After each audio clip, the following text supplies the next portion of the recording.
Hello दोस्तों, welcome to my channel Anu the joyful soul.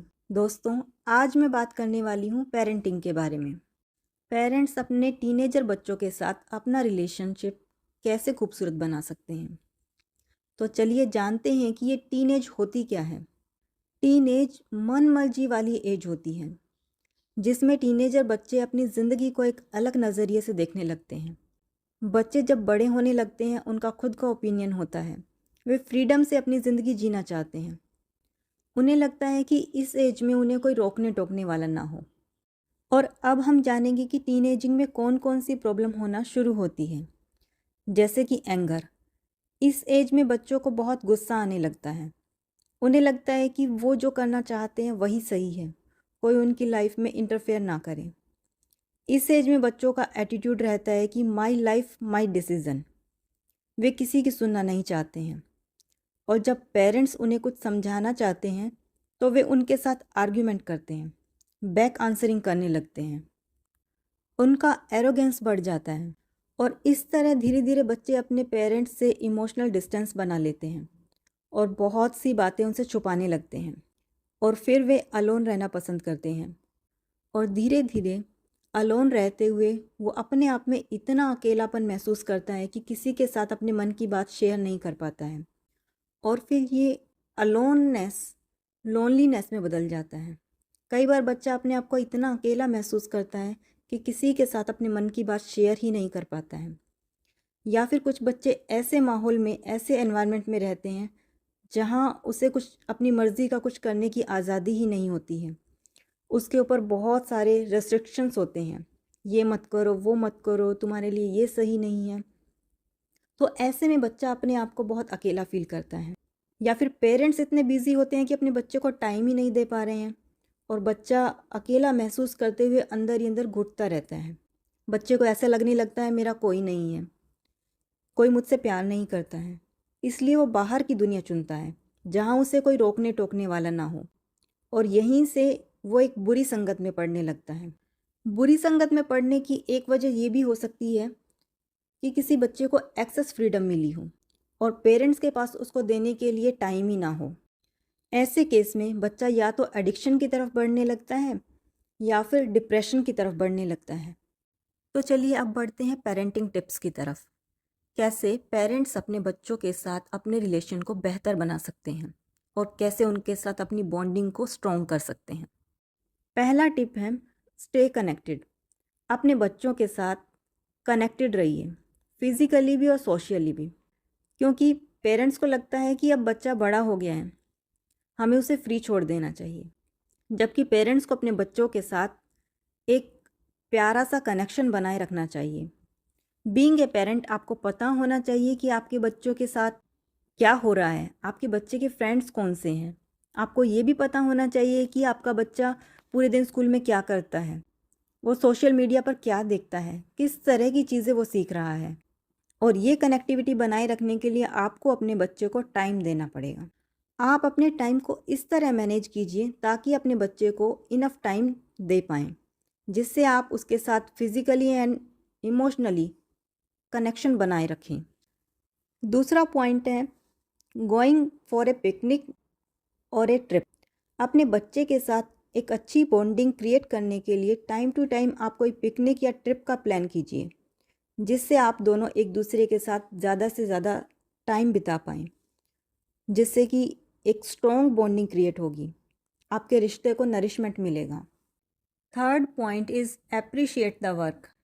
जब बच्चा छोटा होता है तो पेरेंट्स अपने बच्चे को बहुत अप्रिशिएट करते हैं, लेकिन जब वो धीरे धीरे बड़ा होता है तो पेरेंट्स अपने बच्चे को अप्रिशिएट करना बंद कर देते हैं और साथ में क्रिटिसाइज़ करने लगते हैं, उसके हर काम में कमी निकालना शुरू करते हैं। इसलिए एप्रिशिएशन ना मिलने की वजह से बच्चा बहुत चिड़चिड़ा, इरिटेटेड फील करता है, एरोगेंट होने लगता है।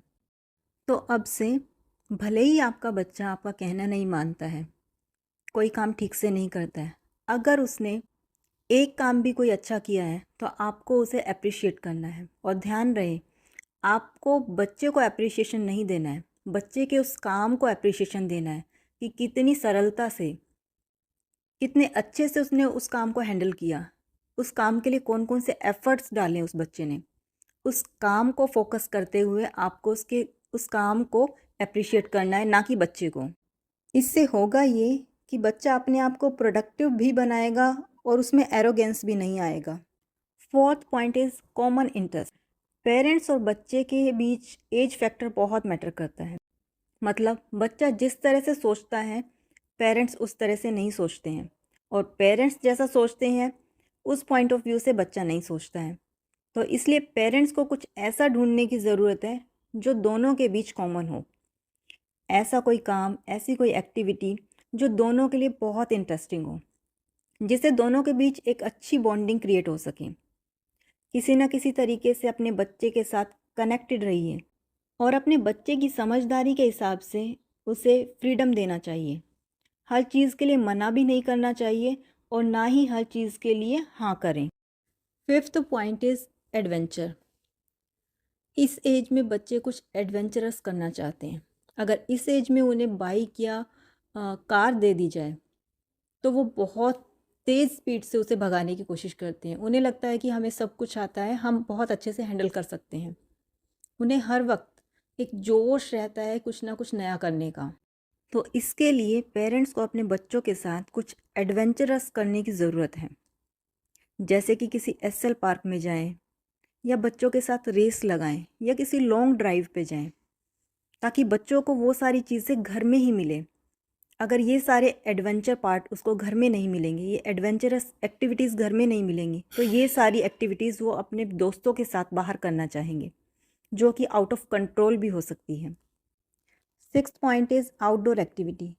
अपने बच्चे को किसी न किसी आउटडोर एक्टिविटी या गेम में ज़रूर डालें, ताकि वो अपनी एक्सेस एनर्जी को गेम के दौरान रिलीज़ कर सके। और कोशिश करें कि आप अपने बच्चे के साथ उस गेम या एक्टिविटी में पार्टिसिपेट करें।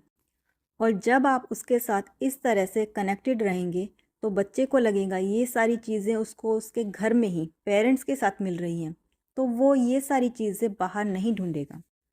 और अगर आपका बच्चा ज़्यादा से ज़्यादा समय मोबाइल पर बिताता है या फिर मोबाइल पर गेम्स खेलता है, तो आपको ज़रूरत है कि अपने बच्चे के लिए फ़िज़िकल गेम प्लान बनाएं और बच्चे को इन एक्टिविटीज़ की वैल्यू समझाएं, ताकि वो फिज़िकली भी एक्टिव रहें और आपके साथ भी बॉन्डिंग अच्छी बनी रहे। Seventh point is yoga and exercise. अपने घर में एक योगा और एक्सरसाइज का रूटीन फॉलो करना शुरू करें। इसे अपने बच्चों के साथ करें, जिससे आपका बच्चा फिज़िकली फ़िट होने के साथ साथ मेंटली भी फिट रहेगा, मेंटली बहुत काम एंड पीसफुल रहेगा। लेकिन एक बात का ध्यान रहे कि ये शुरुआत आपको खुद से करनी होगी, क्योंकि अगर आप खुद ये रूटीन फॉलो नहीं करते हैं और बच्चे को बोलेंगे कि आप योगा करें, तो बच्चे बिल्कुल उसे फॉलो नहीं करेंगे। तो आप अपने बच्चों के साथ साथ में बैठकर ये एक्टिविटी शुरू करें। Eighth point, how was your day. आप अपने बच्चे से हमेशा पूछें कि आज का आपका दिन कैसा गया, आज के दिन का आपका एक्सपीरियंस कैसा था, क्योंकि इससे उसे लगेगा, वो अपने आप को वैल्यूएबल समझेगा, उसे लगेगा कि मेरी कुछ इम्पोर्टेंस है। तो हमेशा अपने बच्चे से उसके दिन के बारे में पूछें, आज उसने कैसा एक्सपीरियंस किया, कैसा फील किया पूरे दिन के बारे में। Ninth point is quality time. रात को सोने से पहले अपने बच्चे के साथ कुछ क्वालिटी टाइम ज़रूर बिताएं।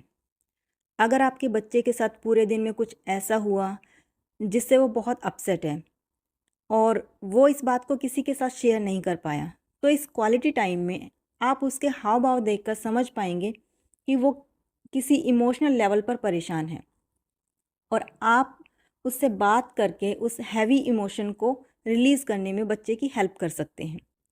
और फिर आपका बच्चा निश्चिंत होकर सेटिस्फैक्शन के साथ एक अच्छी गहरी साउंड स्लीप लेगा, तो उसका अगली सुबह भी बहुत फ्रेशनेस के साथ में शुरू होगी। Point number 10, advice from others. दोस्तों, अगर आपका बच्चा आपकी बिल्कुल भी नहीं सुनता है, आपका बिल्कुल कहना नहीं मानता है, क्योंकि बचपन से उसने आपको देखा है, आप कब चिल्लाते हैं, आप कब प्यार करते हैं, घर में किस तरह के आर्गुमेंट होते हैं, किस तरह की बातें होती हैं, तो उसे सब पता है। इसलिए आपकी एडवाइस उसके लिए कोई वैल्यू नहीं रखती है। तो इसके लिए अगर आपके नॉन में कोई ऐसा पर्सन है जिनकी बातों से आपका बच्चा इन्फ्लुएंस होता है, उनकी बातों को ध्यान से सुनता है उनकी एडवाइस को मानता है, तो आप उनसे बात कीजिए कि वो आपके बच्चे से बात करें, आपके बच्चे को कुछ एडवाइस करें, ताकि आपका बच्चा उन एडवाइस को फॉलो करे।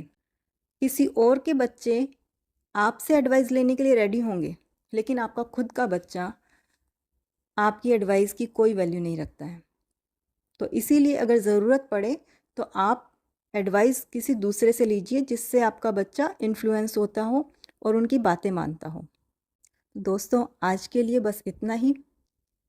Thank you. खुश रहिए, खुशियाँ बांटते रहिए। Thanks for watching.